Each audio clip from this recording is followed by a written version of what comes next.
전국 직민일꾼들과 직민원들이 백두산지구 혁명 전적지 답사 인근 출발 모임이 진행됐습니다.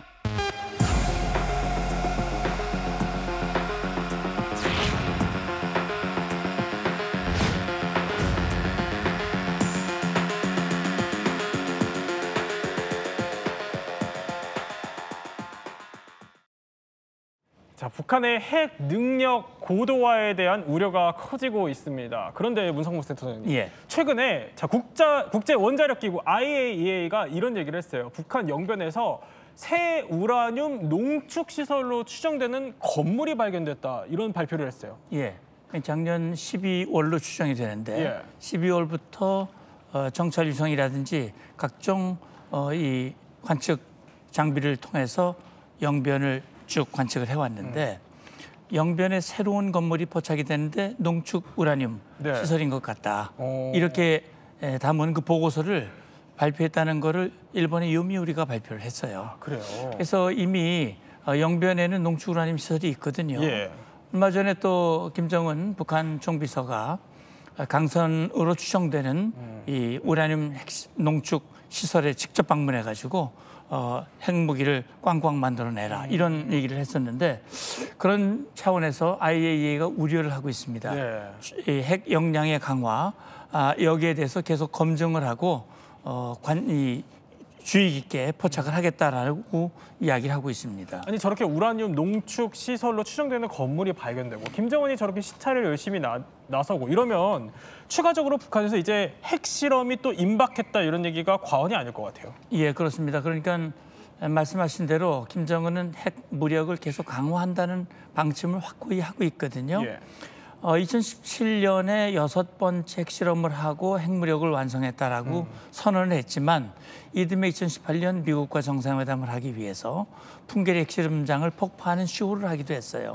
그러나 아시다시피 하노이에서 회담이 노딜, 빈손으로 끝났고 그 이후에 김정은이 핵무력을 강화해라, 이런 지시를 내렸고, 그 모라토리엄, 핵실험 중지를 폐기하고 언제든지 핵실험을 할 수 있도록 풍계리 핵실험장 이 3, 4번 갱도를 늘 실험이 가능한 상태로 유지하고 있다라고 하는 걸 보면 김정은이 결심하면 언제든지 할 수 있다라고 하는 것이 국제사회의 관심과 우려입니다. 실제로 우리 정보당국도 이제 김정은이 버튼만 누르면 사실상 핵실험을 더 할 수 있다, 이렇게 보고 있는 거잖아요. 우리 군 당국도 그렇게 발표를 했고, 미국의 정보 당국에서도 그 사실에 대해서 공감을 하고 있습니다. 자, 이렇게 북한의 핵실험이요, 그 자체만으로도 사실 우려스럽지만 우려스러운 남다른 이유가 또 있습니다. 뭐냐면 이 북한의 핵실험이 백두산의 화산을 건드릴 수 있어요. 사실 과거에 미국, 소련이 그렇게 핵실험을 많이 했지 않습니까? 그런데 그때의 보고서를 보면 핵실험을 했다고 해서 뭐 화산과 지진의 빈도를 증가시키지는 않는다라고 그때는 이야기를 했었어요. 그런데 지금은 훨씬 더 정확하게 구조도 파악을 할 수 있고 연구가 많이 진행이 되다 보니까 이제는 지진파가 만약에 마그마 챔버를 지나가게 돼, 마그마 방을 지나갈 때 어떤 일이 벌어지는지 구체적으로 알 수 있게 된 거예요. 분명히 그 안에 응력을 변화시키고 그 안에 바위들을 변화시키고 기포들을 모은단 말이죠. 그렇기 때문에 만약에 강한 자극을 주었을 경우에 그것 때문에 충분히 그로 인한 백두산의 분화가 촉발될 가능성은 있다라는 것이 지금 최근 연구의 결과입니다. 그렇군요. 아니, 사실 물론 북한이 핵 개발을 한다고 해서 그게 무조건적으로 이 폭발로 이어진다, 이렇게 보기는 어렵습니다. 이게 사실 특별한 조건이 있다고 하는데요. 일단 전문가의 목소리 한번 들어보시죠. 핵실험이 이 화산 분화를 촉발하기 위해서는 마그마 방 내에 마그마가 잘 발달해 있는 상태가 전제 조건이어야 되고요. 또 지금 핵실험장과 백두산까지의 거리를 감안해 볼 때 규모 7 정도에 해당하는 이 핵실험이 있어야지만 충분한 지진동을 일으켜서 분화로 연결될 수 있습니다. 자, 그러니까 홍 교수님이 여러 전제 조건을 말씀을 쭉 해주셨어요. 그런데 첫 번째 조건으로 꼽는 게, 그러니까 마그마 방이라는 게 충분히 발달해 있냐, 이겁니다. 곽지식 작가님, 일단 마그마의 충분한 발달, 이게 뭘 얘기하는 거죠? 마그마, 오다 가다 많이 듣는 이야기인데요. 마그마 도대체 어느 나라 말일까요? 한국어 같지는 않지 않습니까? 한국어 아닌 것 같아요. 우리나라 말에 예전에 이제 용암이라는 말이 있었죠. 용암이라는 게 이제 암석이 용융되어 있다, 녹아 있다라고 해서 굉장히 뜨거워서 돌이 녹아있는 상태로 돌아다니면 그걸 이제 용암이라고 불렀습니다. 그 용암의 원인이 될 수 있는 물질, 어떻게 보면 용암이 땅속에 들어있는 상태로 돼 있는 것들을 포함해서 그것을 일컫는 말이 이제 마그마인데요. 원래는 이제 그리스어에서 온 말이라고 하고요.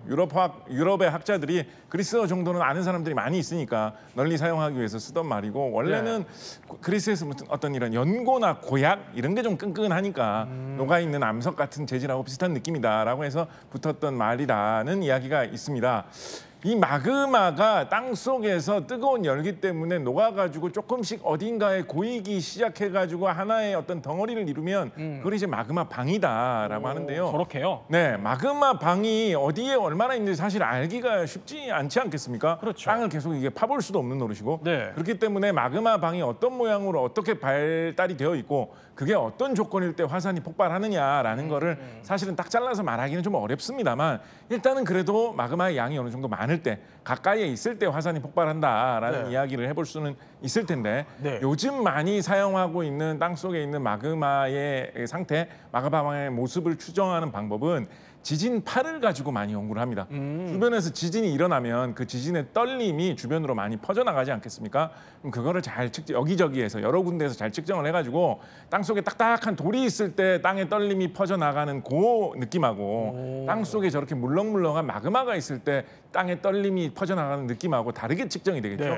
그 차이를 이용해서 어느 위치에 얼마나 마그마가 있는지 그거를 이제 추측을 해내는데, 최근에 연구한 바에 따르면 한 2010년대 말 정도에 유명한 과학학술지죠, 사이언스지의 기사 형태로 이제 실린 내용이 있었는데, 그 내용 보면 백두산 같은 경우에는 5km에서 10km 정도 지하되는 깊이에 마그마 방이 상당히 좀 발달돼 있을 것으로 보인다라는 이야기가 한번 나왔던 적이 있습니다. 백두산이 지금 그 마그마방 상태가 지금 현재 어떻습니까? 그런데 이제 구체적으로 어떤 상태인지는 우리가 정확히 알 수는 없습니다. 이제 말하자면 지진파가 지나갈 때 움직임을 보고서 그걸 이제 역으로 추적을 하는데 아주 해상도가 높지는 않거든요. 그런데 지금까지의 정설은 일단 백두산은 주기적으로 분화를 해왔기 때문에 어딘가에서 계속 마그마가 공급된다라는 거는 거의 틀림없는 사실이고요. 그리고 그 규모도 상당히 큰 것들이 있다라는 것까지도 지금 밝혀져 있고요. 실제로 또 부분적으로 좀 용해된 상태인 것까지도 최근 연구에서 알려졌습니다.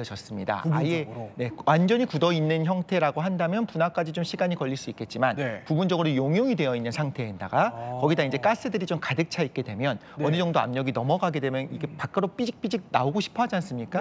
그런 경우에는 이제 외부에 자극이 있게 되면 암석들이 뭐 무너지게 되거나 틈이 생기게 되면 분화를 할 수가 있거든요. 근데 지금 확실한 거는 지금까지의 형태를 봤을 때 백두산은 계속적으로 마그마 방에 마그마가 공급되는 형태고요. 그럼 점점 규모는 커지고 있는 거고, 그래서 모든 전문가들이 하는 말은 분명히 분화는 한다. 그런데 그게 언제인지 정확하게 예측하는 것은 어렵다라는 겁니다. 지금 계속적으로 이제 액티브한 상태의 이제 마그마방은 존재하는 것은 확실합니다. 아니, 그럼 외부의 자극이라고 하셨으면 그 외부의 자극에 이 북한 핵실험도 포함이 될 수 있는 거예요? 분명히 그것이 촉발시킬 수 있는 원인은 될 수 있는 거죠. 원인으로도 볼 수도 있다라는 설명이신 건데, 자, 그런데요. 두 번째 북핵 실험으로 인한 백두산의 폭발 조건이 또 있습니다. 뭐냐면 바로 규모 7.0 이상의 핵실험. 다시 말하면 핵실험으로 규모 7.0 이상의 인공 지진이 어느 정도는 발생을 해야 한다라는 건데, 그러면 과거의 북한의 핵실험은 인공 지진 규모가 어느 정도였어요? 예, 그러니까 지금 북한이 2006년부터 핵실험을 시작을 했거든요. 6번을 했습니다. 2006년, 9년, 13년, 17년까지 해서 6번을 핵실험을 했고, 그 6번 중에 4번을 김정은 총비서가 집권하고 4번을 했습니다. 자, 저기 보시면은 이제 2006년에 인공지진의 규모가 3.9였거든요. 표에서 나옵니다. 1차 핵실험 때 3.9, 2차가 4.5, 좀 늘어났지 않습니까? 그렇네요. 3차에 좀 더 늘어났습니다. 이게 이제 플루토늄탄, 우라늄탄, 증폭 핵분열탄 이런 식으로 이 핵 물질을 바꿔가면서 실험을 한 거거든요. 4차가 4.8, 약간 줄었습니다만 5차가 5.0이 됐고 마지막이 이제 우리 기상청의 판단은 5.7인데 미국과 중국에서는 오히려 그보다 높은 6.3으로 이 지금 판단을 했거든요. 그렇다면 아까 홍 교수님이 얘기했을 때 7.0이 이제 영향을 줄 수 있는 그 진도라고 얘기를 했는데, 그렇다면 7번째 핵실험은 더 강도가 늘어날 가능성도 배제할 수 없다라는 추정이 가능할 것 같아요. 그런데요, 지금 다시 한번 볼까요? 그럼 점점 지금 인공 지진 규모가 상승하는 추세라는 거예요. 근데 저게 7.0, 7차가 7.0 수준까지 올라가면은 이게 백두산 핵폭발로 이어질 수 있는 변수가 될 수도 있다 이런 얘기죠. 예, 그러니까 전문가의 그런 판단인 거죠. 근데 이제 지금 6차 핵실험이 2017년에 있었으니까 8년 전이거든요. 그러니까 이제 7차 핵실험이 언제 있을지 지금은 단정할 수는 없겠습니다만 그러나 7차 핵실험은 지금 일반적으로 보면 과학적으로 핵실험의 회차가 반복될수록 인공 지진의 규모가 커진다라고 하는 것이 이제 이 통합된 그런 판단인데 지금 북한이 김정은이 추가 핵실험 소요가 분명히 있거든요. 그래요? 그런 차원에서 추가 핵실험을 한다면 좀 더 강력한 위력을 보여주려고 할 것이다. 그렇다면 기존 6차 그 규모보다 더 강한 그런 규모의 핵실험이 될 가능성을 배제할 수 없다고 하는 것이 우려가 되는 부분이죠. 그럼 핵실험과 별개로 이 핵실험으로 인해서 만약에 규모 7.0의 지진이 발생을 한다면 이덕수 평론가, 이 7.0 규모의 지진 이 위력이 어느 정도인 거예요? 실제 굉장히 위력이 큰데 실제로 우리가 느끼는 진동의 크기는 규모와 별개로 이제 진도로 표현할 수가 있습니다. 왜냐하면 총 에너지를 가지고 우리가 규모 7.0 정도 그 이상을 이야기를 하는데 이것이 뭐 천발 지진 좀 가까운 곳에서 깊지 않은 곳에 일어나게 되면 우리한테 영향이 클 거고요. 깊은 곳에서 일어나면 좀 차이가 나지 않겠습니까? 근데 우리가 좀 알 수 있는 것들 중에 하나가 지난해 1월 1일에 일본의 노토반도에서 규모 7.6의 강진이 발생을 했었습니다. 저기군요. 어떤 영상만 보더라도 저 정도의 진동들이 계속 있게 되는 거예요. 저 때 실제 어떤 피해가 있었느냐? 심각한 인명 피해도 있고 건물도 실제로 붕괴가 되고 도로가 파손되고 이런 피해들이 좀 있었고요. 지반이 좀 솟아오르게 되고 또 해안선은 이렇게 밀려나기도 하고 이렇게 규모가 컸다는 걸 이야기를 하는데요. 우리가 알고 있는 우리나라에서의 지진, 좀 컸던 지진으로 우리가 기억하고 있는 것은 경주와 포항 지진이지 않습니까? 그 경주와 포항 지진은 각각 그 규모가 5.8과 5.4였습니다. 그런데 7.0이라고 하면 그거의 10배 이상의 위력을 나타낸다고 보면 되는 거죠. 또 대만 영상도 저희가 또 준비가 되어 있는데 저 대만도 규모가 7.2의 강진이었어요. 맞습니다. 이때 25년 만에 대만에서 발생했던 굉장히 강력한 지진인데요. 이때도 건물이 기울고 실제로 붕괴가 되기도 하고 이런 여러 가지 피해들이 있었습니다. 그리고 올해 1월에 티베트에서도 규모 7.1의 지진이 발생하기도 했었는데요. 이런 지진이 발생하면 또 어떤 문제가 생기냐면 주변에 있는 수력발전 댐들 있지 않습니까? 그런 이 댐들이 만약에 붕괴가 되면 굉장히 커다란 좀 위험이 될 수가 있는데 이런 수력발전댐 5곳에서 균열이 발견이 됐기 때문에 실제로 주민들이 대피하는 일이 발생하기도 했었습니다. 아니 저 정도 규모의 지진이라면 북한이 그러니까 마그마 방에도 좀 영향을 줄 수 있을 것처럼 보이기는 하거든요. 그럼 여기서 그래도 좀 한 가지 궁금해지는 포인트가 곽재식 작가님. 그러니까 북한이 핵실험하는 그 풍계리 핵실험장 거기와 백두산의 거리를 저희가 알아보니까 이게 그렇게 가깝지는 또 않아요. 한 120km라고 하는데 이 정도 거리가 먼데도 이게 좀 영향을 줄 수 있는 겁니까? 결론부터 말하면 영향이 얼마나 올지 어떨지는 아직까지는 확신을 할 수는 없습니다. 여러 가지 변수들이 많이 있기 때문에. 근데 아까 우리 홍 교수님께서 말씀해 주신 거는 그래도 7.0 정도면 영향 관계가 있을 가능성을 우리가 생각은 해야 된다라는 말씀을 해 주신 것이고요. 한 가지 뭐 제가 약간 사견임을 전제로 해가지고 말씀을 드리면 제가 북한의 김정은 그분하고 뭐 아무런 친분은 없습니다만 백두산에서 만약에 어떤 사태가 발생을 하면 화산이 분할을 한다든가 하면 가장 큰 피해를 입을 가능성이 있는 나라는 북한이거든요. 그렇기 때문에 조금 이따 말씀도 드리겠습니다만 그래서 백두산에 관한 연구를 여러 가지 국제 공동 연구로 북한 쪽에서 제안을 하기도 했었고 그런 거를 걱정할 거를 감안을 한다라고 하면 굳이 위험한 수위를 넘어서는 일까지 하겠느냐라는 정도 생각은 해볼 수는 있겠죠.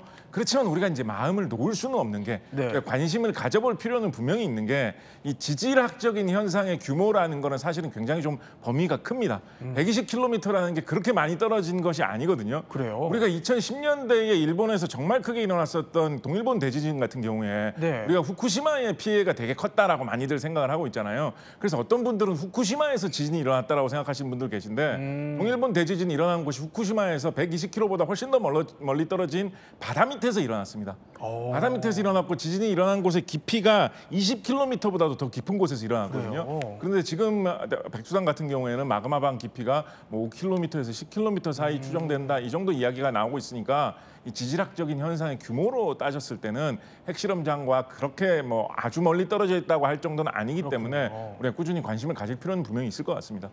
그런데 문세턴 장관님, 예. 이렇게 백두산 폭발 위험이 이제 감지가 되기 시작하는 이런 상황에서 북한이 그러면은 북한한테도 위험하다고 했거든요. 김정은을 잘 모른다고 하셨지만 그런데 7차 핵실험을 그럼 북한이 김정은 진짜 강행을 할까요? 이런데도? 예, 김정은이 강행할 것이다라고 예측한 것이 벌써 몇 년 됐거든요. 그래요? 아마 할 것이다 그랬지만 아직까지는 하지 않고 있습니다. 그런데 분명히 필요는 있어요. 예, 김정은 입장에서는 군사적 필요와 정치적 필요를 구분해서 좀 보면 네. 군사적으로 보면 북한이 2017년에 핵 무력을 완성했다고 얘기는 했지만 그러나 그게 완성된 게 아니거든요. 네. 벌써 세월이 꽤 흘렀고요. 그다음에 북한이 대한민국과 일본과 괌이든 어디든 타격 가능한 전술핵 탄두를 완성했다라고 공개한 게 화산 30일이 되는 거예요. 그런데 이게 제대로 위력을 발휘하는지 네. 이것이 제대로 작동하는지가 입증이 안 됐어요. 그렇다면 실험이 필요한 거예요. 이게 군사적으로 보면 핵무력의 완성도를 높이기 위해서 군사적으로 그 실험을 할 필요가 분명히 있습니다. 그렇기 때문에 핵실험장을 완전히 준비를 해놓고 김정은이 결심만 하면 바로 할 수 있는 네. 그런 대비를 하고 있는 것이고 그런 차원에서 이제 우리 군 당국도 김정은의 결심만 있으면 언제든 가능하다.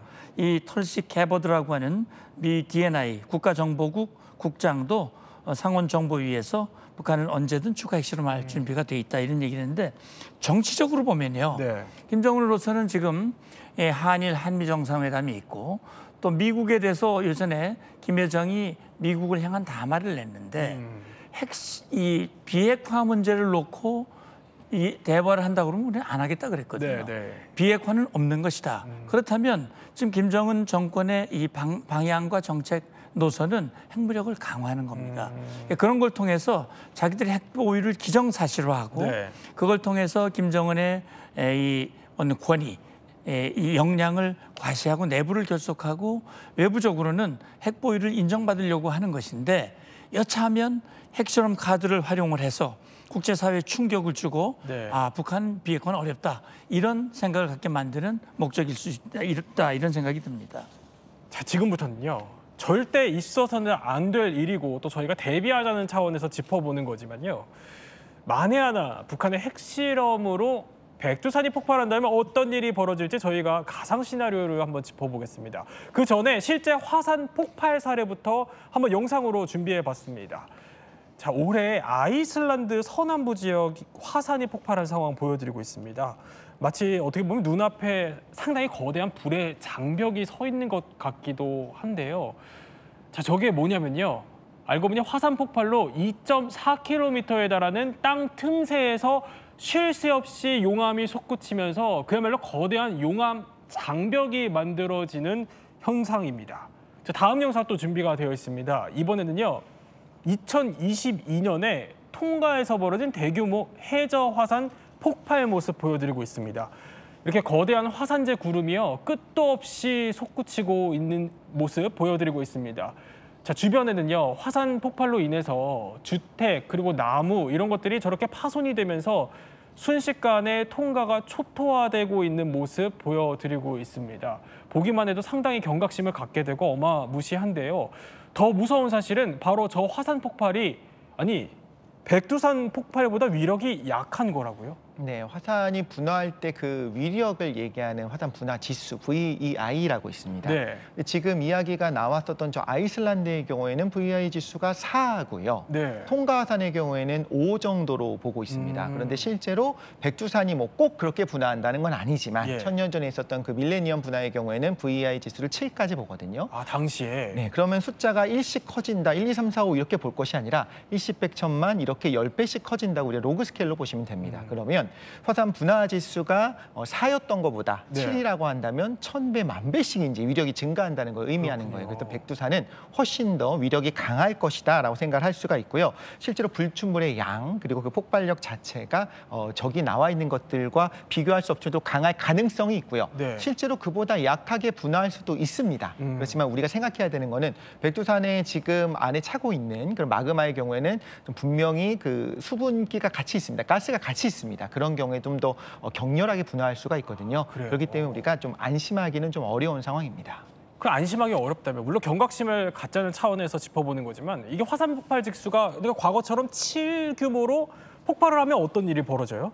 무시무시한 일이 벌어지게 될 텐데요. 그런 일은 일어나면 안 되겠지만 예. 일단 백두산에서 한 약 120km 정도 떨어진 그 풍계리 핵실험장에서 진도 7.0 규모의 핵실험이 강행이 됐다라고 네. 이제 생각을 하면서 뭐 시나리오를 이야기를 해보도록 하겠습니다. 제가 자료 화면으로 준비를 해봤습니다. 네, 그러면서 일단 기본적으로 이렇게 핵실험을 하게 되면 그 진동이 일반적인 지진과는 다르지만 핵실험으로 촉발된 지진들이 있거든요. 예. 이 지진파가 마그마방에 압력을 가하게 될 거고요. 그러면서 백두산이 분화를 시작하는데 하늘 높이 화산재 기둥이 솟아오르게 되고 예. 그 천지가 문제인데요. 물이 너무 많습니다. 이 수십억 톤이 한순간에 쏟아져 내려오면서 저렇게 화산성 홍수를 만들게 되고요. 그러면서 동시에 또 화쇄류와 용암이 사방으로 퍼지게 될 거고요. 그러면서 대기에는 수증기와 황산가스 가득 차면서 산성비까지 내리면서 저렇게 농작물들이 예. 전부 다 저렇게 말라 죽는 일들이 일어날 수가 있습니다.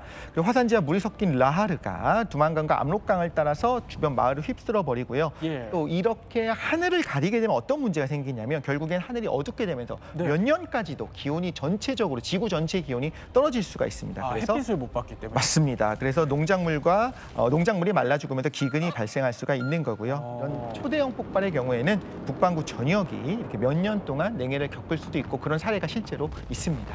피해가 어마어마할 것 같은데요, 곽지수 작가님? 그렇습니다. 우리나라에서 2010년대 중반에 우리나라 당국의 의뢰로 부산대 윤성효 교수 연구팀이 요거를 한번 추산을 해가지고 어느 정도의 피해가 이 남한 지역에 대한민국에 발생을 할까 한번 연구를 해봤던 적이 있습니다. 네. 그때 자료를 보면 최대 피해는 11조 원 이상으로 본다라는 결론이 나왔습니다. 근데 이게 어떤 거를 감안을 해야 되냐면 제일 화산과 관련해서 넓은 지역에 많이 피해를 입히는 거는 이제 화산재거든요. 네. 화산재가 날아가가지고 그 가루가 여기저기에 덮인다. 여러 가지 시설물에 들어간다라고 하면 그것 때문에 고장이 나고 그리고 식물이 화산재를 많이 뒤집었을 경우에는 제대로 자라나지가 못하기 때문에 네. 농작물들이 자라나지 못하고 숲이 파괴되고 이런 피해가 되게 클 걸로 생각을 많이 하거든요. 그런데 이런 화산재 피해라는 거는 결정적으로 뭐에 의해서 많이 좌우가 될 수 있냐면 바람의 방향 같은 거에 의해서 되게 많이 좌우가 될 수가 있습니다. 예를 들어서 뭐 가장 쉽게 이야기를 한다면 네. 백두산 폭발 같은 경우에는 뭐 자연적으로도 일어날 수 있는 거니까 백두산이 어느 날 자연적으로 폭발했는데 그때가 마침 뭐 겨울이라 가지고 북풍의 영향을 되게 많이 받는 때다라고 하면 저 화산재가 남쪽으로 대거 몰려오면서 북한 지역, 남한 지역에 다 크게 피해를 입히겠죠.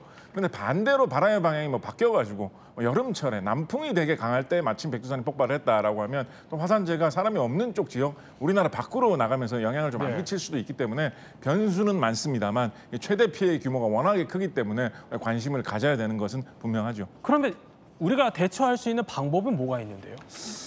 방법이 사실 되게 복잡합니다. 이게 화산 폭발하는 곳 근처에 좀 가까운 곳에 있을 경우에는 예. 뭐 이렇게 굵직한 돌덩어리 같은 것들이 화산으로부터 막 떨어지고 뭐 용암이 뭐 이렇게 분출되는 게 막 보이고 하기 때문에 사람들이 본능적으로 어디 숨으려고 하는 그런 마음이 들게 되거든요. 네. 그렇다 보니까 뭐 다른 뭐 여러 가지 공습이라든가 이런 거 피할 때처럼 아주 안전하고 깊은데 지하 방공호 이런 거에 숨으려는 마음을 갖게 되기가 쉬울 수가 있는데 화산 폭발 장소 가까운 곳에서는 그런 거 되게 위험할 수가 있습니다. 네. 왜냐하면 화산 폭발이 일어나면 그때 생기는 여러 가지 유독가스 같은 것들이 대체로 공기보다 무거운 것들이 상당히 많이 있거든요. 그래서 그런 것들이 땅으로 깔리게 되면 그런 것 때문에 사람이 질식을 하거나 뭐 정신을 잃는다거나 하는 그런 위협 발생할 수 있고요. 말씀해 주셨던 대로 홍수가 발생해가지고 내려 깔릴 수도 있기 때문에 그게 위험하기 때문에 무조건 밑으로 숨는 게 능사가 아니다. 네. 어느 정도 개활지로 좀 트인 곳으로 또는 좀 높은 곳으로 이동할 필요가 있다라는 거 말씀드릴 수 있고요. 좀 떨어진 곳, 예를 들면 남한 지역 같은 곳에서는 화산재가 멀리 날아오는 거가 피해가 크지 않습니까? 그래서 그런 것들을 사람들이 먹거나 먹으면 해롭거든요. 먹지 않도록 이렇게 음식물 같은 거를 보관하는 곳을 잘 덮어놓는다거나 식수를 잘 깨끗하게 관리한다거나 하는 게 중요하다라고 이야기하고 있습니다.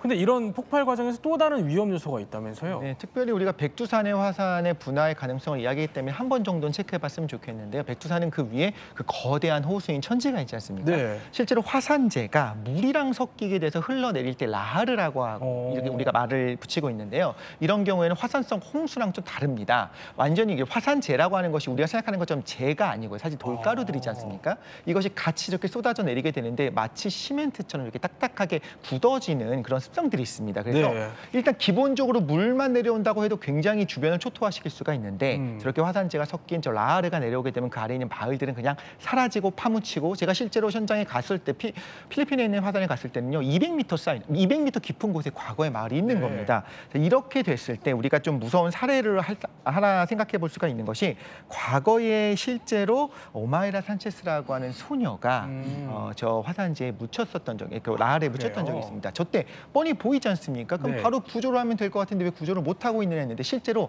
많은 사람들이 구조를 하려고 이렇게 노력을 했음에도 불구하고 저 물도 그냥 물이 아니고요. 그리고 라하르의 경우에는 좀 산성을 띠고 있는 뿐만 아니라 조금씩 굳어가는 형태입니다. 그래서 구조가 어려운 상태로 있다 결국에 사망하는 일이 있었기 때문에 우리가 라하르라고 하는 것도 어떤 건지 한번 알아둘 필요는 있을 것 같습니다. 우리가 또 경각심을 갖자는 차원에서 너무 지나치게 우려할 건 또 없지만 그래도 대비하자는 차원에서 북핵으로 인한 백두산 폭발 가능성 전문가들과 한번 짚어봤습니다.